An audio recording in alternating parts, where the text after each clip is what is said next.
I know every operating At my system like last the job, back of in my my current hand. role, I when it comes to 5 years of IT. experience and have worked with several people from your company. I've been recognized for my passion. My team is everything. LinkedIn delivers candidates who rise above the rest. With an up-to-date view into shared connections, skills, and interests you won't find anywhere else. See why 86% of small businesses who post a job on LinkedIn get a qualified candidate within a day. Post a job for free at linkedin.com/achieve. LinkedIn, your next great hire is here. Don't you love it when things are both easier and more affordable? Like when the rain washes your car for you. Or like when you save up to 10% by bundling your renters and auto insurance with USAA. Bundle with USAA and start saving. Get a quote today. Good afternoon, guys, and welcome to the podcast. I've got Eric Malka with us today from Miami, Florida, and he is an entrepreneur. He's an investor. He's also the recent author of On the Razor's Edge, and he deals with number one skill helping clients is strategic brand investments in the luxury goods space. So we're going to talk about that, and I'm happy to have him on. Eric, welcome. Thanks, man. Thanks for having me. Yeah. Briefly introduce yourself and we'll get started. Eric Malka. I am a serial entrepreneur, most notable for my company called The Art of Shaving I built in the 1990s, which I exited, sold to Gillette as part of Procter & Gamble in 2009. Since then, I've been an investor and now author of my book, On the Razor's Edge. Interesting. Yeah, we were talking about in what is the number one problem that clients come to you for help with? My audience of clients are young businesses, so early stage, and the usual suspects are they want to scale their company and they want to raise money, usually, and sometimes they get into some trouble in the early days, making some bad decisions. So overall, they come to seek advice, guidance. I do coaching of entrepreneurs. I sometimes invest in companies and I mentor their founders. So that's pretty much what they come to us about. Interesting. Yeah. And so we talk about, you have the story of The Art of Shaving in On the Razor's Edge. Briefly talk about the key ideas, story behind that. And sure. I didn't want to just tell, it's a cool story. I was 17 when I arrived in New York City with $100, undocumented immigrant. 24 years later, I sell my brand to Procter & Gamble. So the story's fun.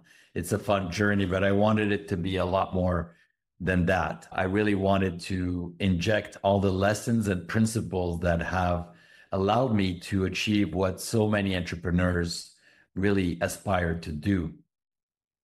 And the premise of the book is that we hear a lot about successful people, but what we don't really talk about are the other 99% of entrepreneurs that are struggling and trying to achieve what the very few were able to achieve. So it begged the question, why me? Why was I able to go from an idea in my kitchen to a strategic acquisition in 12 years? That's something that very few people are able to do. And what I came to realize is that the failure rate for entrepreneurs is very high. It's extremely difficult to be an entrepreneur. I think the statistics from the Labor Bureau is that less than 1% of entrepreneurs, new businesses, will achieve $10 million in sales within 6 years. These are very harsh realities. To achieve $1 billion business, I think the odds are something like 0.0006%. So a little bit better than winning the big lottery to have $1 billion business, but the odds are really stacked against the entrepreneur.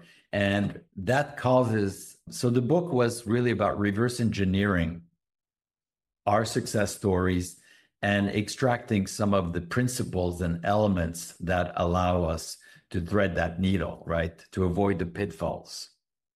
Interesting. And these startling statistics. And what are your advice for crushing your goals? And obviously there's so many setbacks. So I think what entrepreneurs in the last 10 years have heard is You have to scale fast. You have to make mistakes quickly. I subscribe to a different train of thought. I believe that most of the failures happen in the first 3 to 5 years. And that's because very often entrepreneurs are running too fast out of the gates. They want to succeed with their business plan in 3 to 5 years and exit the business. But the reality for any successful entrepreneur is that it takes 10 to 20 years, not 3 to 5 years. So the first few years is about going slow, and it's about understanding your business, understanding your customer, understanding your products, understanding the market, creating a foundation, creating a team, getting the funding, getting all the foundation. Building that rocket ship takes time. And then once that is in place, blast off, man. But if you try to blast off early, you might blow up in the air. And that's what I see a lot of entrepreneurs. It's an analogy, but that's what I see a lot of. They're running a sprint instead of a marathon. Interesting. So a follow-up question I have for you is, how do your skills and strategies help with your current clients with the luxury brand space? They're all, I look at each client differently. Every person is unique, and there are similarities, but there's not one strategy that works for everyone.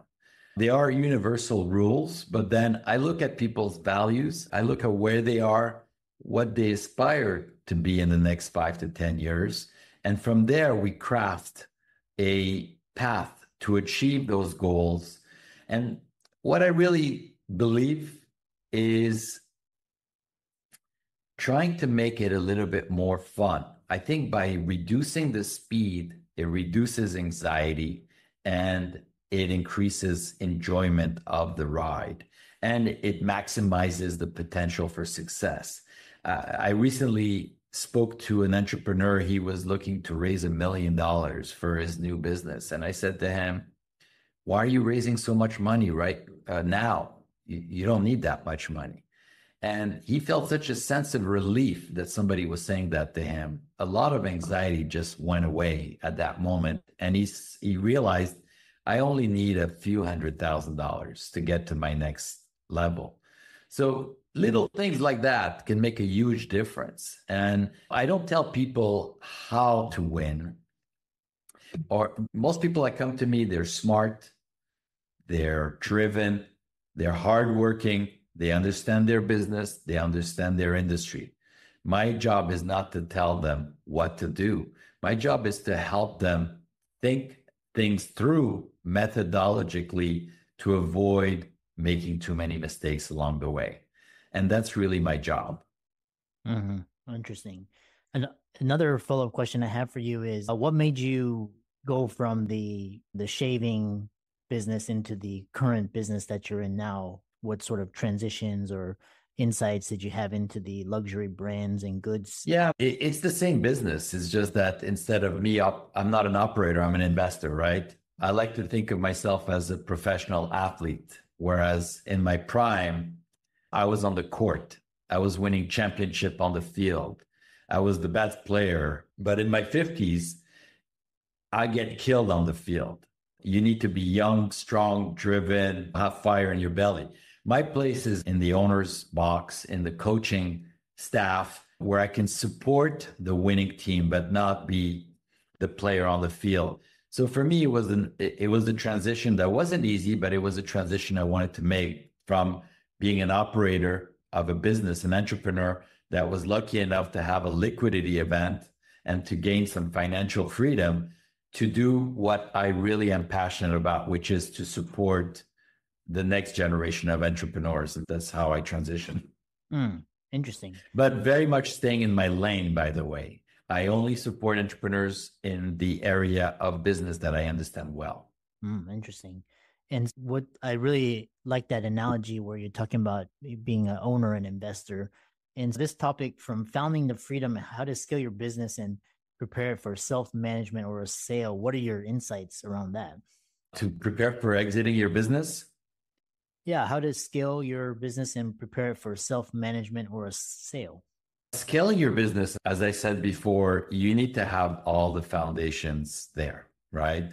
It's like putting up a skyscraper on a bed of sand. It's just going to crumble. You need a strong foundation, which includes your people in place, your products. You understand. Once you get the capital, which I call rocket fuel, you need to know exactly what to do with that capital because your business model is clear. You have a scalable business model, you have your people in place, and all you need is to get investors in to scale the business, to continue doing what you've been doing well, but at a larger scale. Scaling when you don't have the business model and the people in place can be a recipe for disaster. Now, exiting is a different animal because a lot of entrepreneurs are not really built for M&A transaction. In my book, I call it Untrained to Slay the Dragon, because you're basically in the Super Bowl playing the biggest game of your life, but you've never played football in your life before. You haven't been trained for that. That's what a lot of entrepreneurs find themselves in. They are in front of people that are professional M&A executives or bankers, and you're trying to figure out how to navigate that at the most important time of your career. So that could be a very tricky time. And I talk about it a lot in my book because I had a fairy tale story that was damaged by the financial crisis. I was selling my company in the middle of the 2008 meltdown, and that really threw our whole process for a loop. So it's a whole interesting story. I come out on the other end successful, but not without taking a few punches and a couple of scars along the way. Interesting. Yeah, it reminds me, it's just you work so hard and you have this grit to build a successful company. And then when it's time to exit, it's like, how do you manage that? Yeah, what do you do? One thing I would recommend that I wish I had is someone that's actually exited the business, that is not benefiting from your sale directly, that can give you some advice, sit on your shoulder. And so we'll move on to the exit strategy, and is what entrepreneurs need to know before they sell their business and how to maintain long-term value. The most valuable aspect of any company at exit is the intellectual property. It's not the assets and it's not the balance sheet, right? Your equipment, all these things are not valuable. What's valuable to a buyer is a patent, a trademark, a URL, proprietary product, technology. These are things that really get the big dollars at exit. That's why I talk a lot about companies versus brands. I was able to get a decent exit because I was selling a brand, and 95% of my purchase price was allocated to my trademark. They couldn't care less about my stores and my furniture and my inventory. All that stuff is irrelevant to the buyer. But when you have a great company that's making a lot of profit and somebody offers you 6 or 7 times or 8 times EBITDA, I think you need to pause. You need to understand why you're selling. Because if my business was generating incredible profits, I probably would still be running it today. But I was building a brand, I was getting market share, and I got 3 times revenue for my business, or 2.5 times revenue for my business, when it was actually losing EBITDA every month. So very different scenarios. Get yourself a good banker. Try not to be a big fish, a small fish in a big pond. I made the mistake of hiring a huge bank called Goldman Sachs.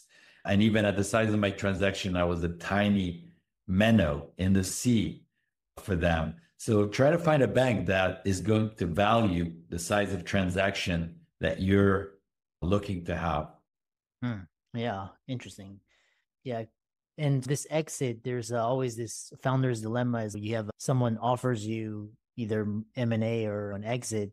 And what makes you how do you decide between staying on and building it even more? For example, like Facebook or who knows what Instagram would be if Facebook hadn't acquired it. So how do you determine whether to stay on and grow it more or sell it? That becomes a very personal question. Sometimes that option is available to you. And I know people that had big transaction that kept 30 or 35% stake in the company because they can have a second exit later on. I think that's a beautiful scenario. I think you have to make sure that whatever you're getting when you lose control is enough for you to have financial freedom. If you're counting on the next money, that may never come. And if you lose control, you're done. So make sure that whatever you're getting today is enough. If you get nothing else, that's enough. And if that's a lot, then consider keeping some chips on the table for maybe an even bigger payday, because you can afford to take that risk. It's all risk and reward. The relationship between risk and reward should be how you determine every decision you make in life, right? Yeah, it's always an interesting dilemma. Like when you get to that point, and it's because everybody is struggling to get to that point. But once you get there, it's like, what do you do? So that's really some great advice. And I would also caution everyone about what's called the bias that we have in our head. A confirmation bias can be a huge threat to somebody selling their company. In my case, Goldman Sachs told me that my company was worth $180 million. And I wanted to believe that so badly, I hired that. But also people can believe that their company is worth a lot more than it is. Or there's plenty of situations where confirmation bias can be your number one enemy in your head. So you need to have somebody that can keep reality in check, right? Check and balance. Yeah. How can people find out more about you and connect with you? And you can find me at ericmalka.com or strategicbrandinvestments.com. Yeah. Awesome. Interesting conversation and really enjoyed it. And thanks so much for coming on. Oh, thank you, man. That was great.